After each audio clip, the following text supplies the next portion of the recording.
Royal TV, Royal TV, Royal TV, Royal TV, Royal 24.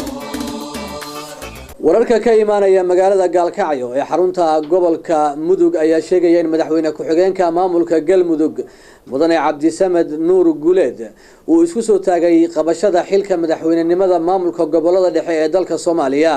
kadib munaasabad uu ku sheegay inuu musharax yahay oo ka dhacday magaalada Gaalkacyo sida warbixintan ay magaaladaasi nooga soo dirtay wariyaheena halkaasi noo joogta Safiya Sheekh Cali munaasabada ay ka soo qayb galeen qaar ka mid ah golaha wasiirada Galmudug xildhibaano waxa garad siyaasiin haween iyo dhalinyaro ayaa ahayd mid uu maanta ku shaacinayay madaxweyne ku-xigeenka Galmudug Cabdisamed Nuur Guuleed inuu yahay musharax u taagan qabashada xilka madaxweynaha maamulka gobolada dhexe ee dalka Soomaaliya taas oo qabanqaabadiisu ka socoto magaalada Cadaade ee xarunta maamulka Xibin iyo Xeeb Cabdisamed oo ugu horeyn la hadlay ka soo qayb galayaasha munaasabada ayaa waxa uu ka codsaday inay codka kalsoonida siiyaan isla markaana taageeraan dowladda Galmudug golaha baarlamaanka golaha guurtida ama dhaqanka ee aqoonyahanka waxaan u dhigay maadaama 8 sano ay jirtay Galmudug maadaama maalintii Galmudug la bixinayay ama la sameynayay maamulkaas magaca la qaatay uu ahaa Galmudug oo micnaheedu uu ka taagan yahay galgaduud iyo mudug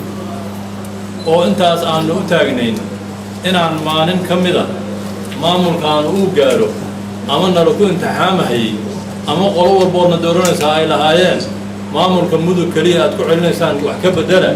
oo gaarsiiya gobolada dhexe annaguna aanun goglana dhignay lana fariisanay walaalaheen dadka gobolada dhexe ku nool ayaanu raggeennay shaqada sii u wadnay oo anigu aan ka mid ahay waxaan u go'aansanay in gobolada dhexe haddii loo guurayo awalna ay ahayd tii aanu sugaynay in aanu u istaago musharaxa madaxweynenimo ee gobolada dhexe markii la isku yimaado xafladdaanu waxay ku saabsan tahay arrintaas oo aan rabo inaan usoo bandhigo dadweynaha walaalaha ee reer Galmudug una sheego inaan aadayno markii la aado Cadaado inaan musharax ka ahay waan ogahay ma aha dadkii wax dooranayay boqolkiiba boqol waxa wax dooran doona ama waa ergo ama waa baarlamaan waxa dhici karta dad yar oo in kamid ah inay ama baarlamaanka soo galaan ama ay ergada kamid noqdaan waxaan soo bandhigi doonaa qoraal ahaan markii la tago meesha gogoshu ka fidsan tahay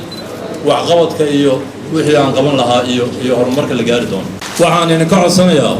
si ficiliyana inaa codkeena haysiisaan qaybaha dambe ee munaasabada waxa hadallo kala duwan ka soo jeediyay qaar ka mid ah culimada diinka iyo siyaasiyiinta iyo golaha wasiirada iyo xildhibaanada Galmudug iyo haweenka munaasabada ka soo qayb galay kuwaas oo madaxweyne ku-xigeenka Galmudug ahna musharaxa u tartamaya qabashada xilka madaxweynaha maamulka gobolada dhexe ee dalka ku amaanay waxa qabadka muddada 8 sano ahayd oo xilka kala duwan ka soo qabta maamulka Galmudug ayagoona tilmaamay in Cabdisamed hadii la doorto uu wax badan ka bedeli doono xaaladda xilligan gobolada Mudug iyo Galgaduud dadka ku dhaqan ay ku sugan yihiin 8 sano waa joogay marba baarlamaanka ahaa gudoomiyaha baarlamaanka ahaa marba wuxuu ahaa wasiir maxaa ku madaxweyne ku-xigeenka balanbo ahaa intaas oo Cabdisamed Nuur Guuleed ahna kusimaha madaxweynaha Cabdi Xasan Cawaale Qaybdiid maantana xafladan u dhigay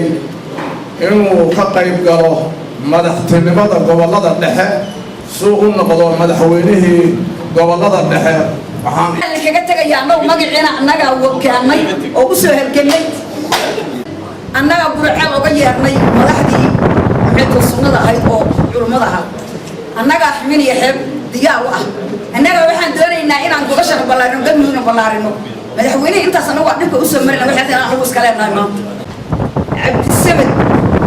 horta waa ninkii koowaad oo musharax miiska soo saaray ninka dambe oo imaanayo meesha xubku ma yaalin baan leen Safiya Sheekh Cali telefishinka Royal Gaalkacyo